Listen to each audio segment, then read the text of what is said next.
Eyimba International Football Club are Nigerian champions for the 2014-2015 season. But the Aba Elephants are not the only ones celebrating.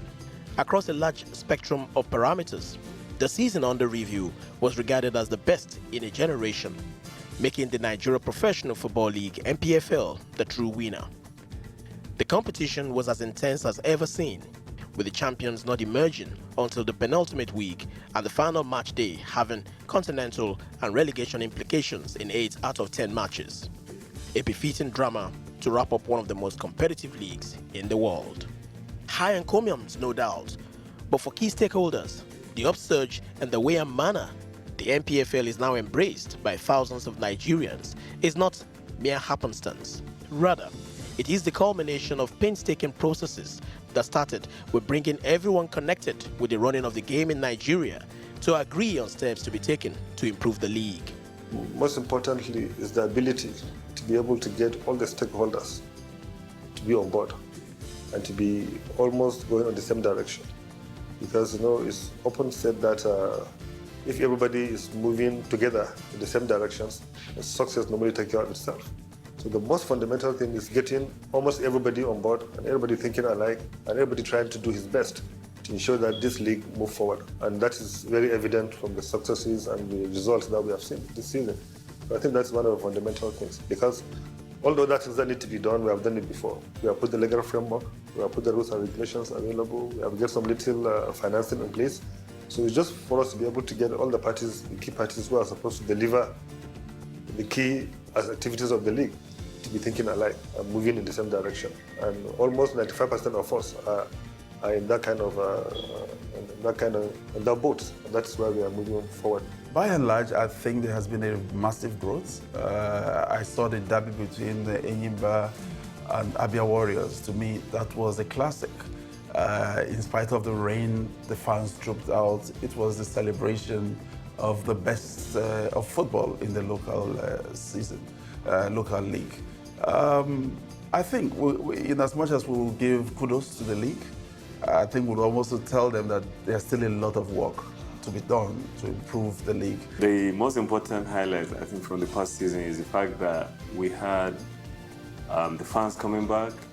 We had some outstanding results. We have some records that have crashed along the line during the season. And most importantly, the fact that Nigerians are now more aware of the league. Nigerians are talking about the league. Nigerians are attending the games. Nigerians are talking about our footballers. And the fact that also that our players from the league are now key members of the national team. A major drawback for league football in Nigeria was that the standard of officiating left a lot to be desired.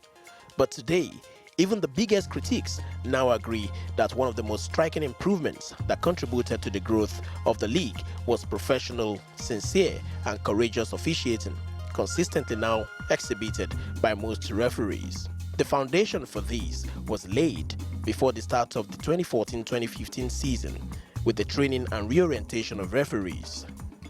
Over the years, the referees have been doing well, but we're not going to lower our guards.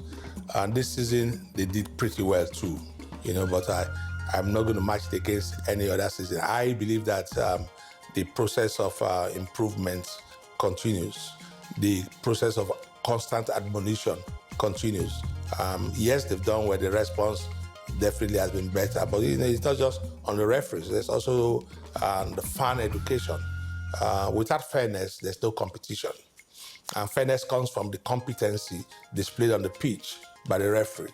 And even when there's competency, the interpretation done by the fans themselves who don't understand these rules, or the desperation shown by the clubs who instigate the fans to riot sometimes, makes it look as if the referee doesn't know what he's doing. Unfortunately, there's no room for playbacks to make judgments. And because there's an uproar doesn't mean the referee hasn't done well.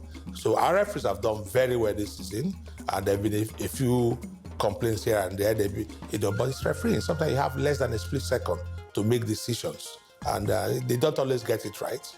And it won't be because they are not competent. Technically, they are, but their perception of what they see might just be colored or influenced by the speed of that motion they are making judgments on. To lay down the marker and prove to all concerned that this was not business as usual, the league management company, LMC, dissatisfied with the performance of center referee John Charles in the matchday 4 encounter between Sunshine Stars and Dolphins, suspended him for the remaining period of the season. We saw situations where referees were sanctioned from week 1 till the final day, and referees were being rewarded, for good performance, and every referee wants to win that award, and it basically turned things around. Somebody has to be a scapegoat sometimes, but somebody has to be a pacemaker. Somebody had to set records for good or bad reasons, and he was unfortunate to fall in there. And basically they were looking for somebody who used to set an example, and then everybody can sit up, and that's exactly what happened. Because immediately he was hammered, everybody sat up, and the referees were going week after week winning awards, and then everybody wants to win the award, and the league became so much better than what it used to be.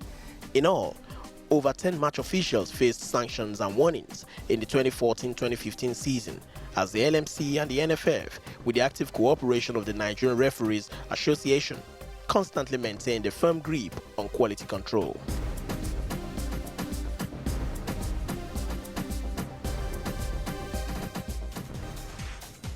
From better officiating flows a rush of goodies. When football enjoys the trust of followers, the love between both deepens and the numbers tilt up.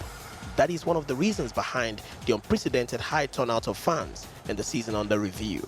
However, there was a lot more to it.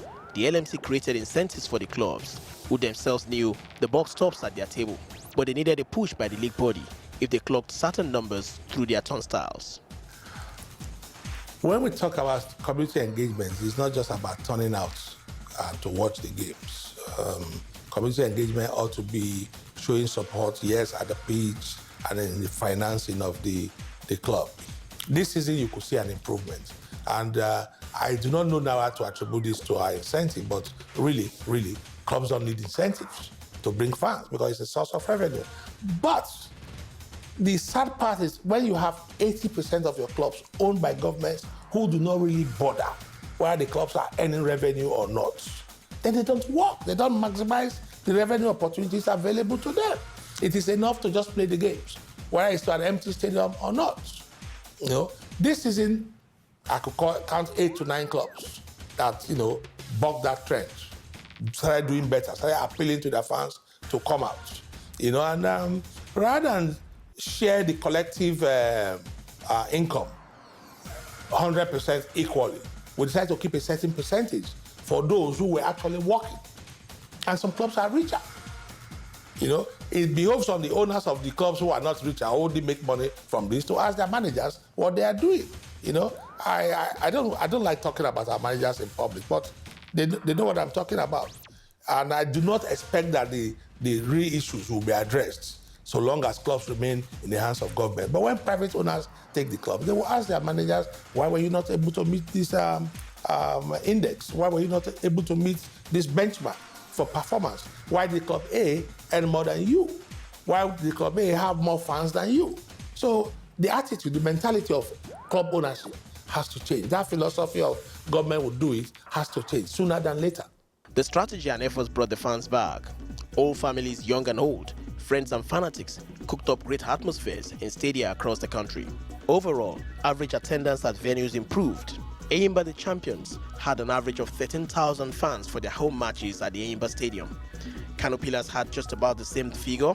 Shooting Stars turned up 7,500 fans on the average. Wiki were not far behind, with Heartland, Aqua United and Rangers among the most supported. But an avoidable angle to the upsurge in crowd attendance is pitch invasion by often enthusiastic supporters. This is a regular occurrence in most venues soon as matches come to an end. This poses huge risk for teams, match officials, even TV crew and media personnel.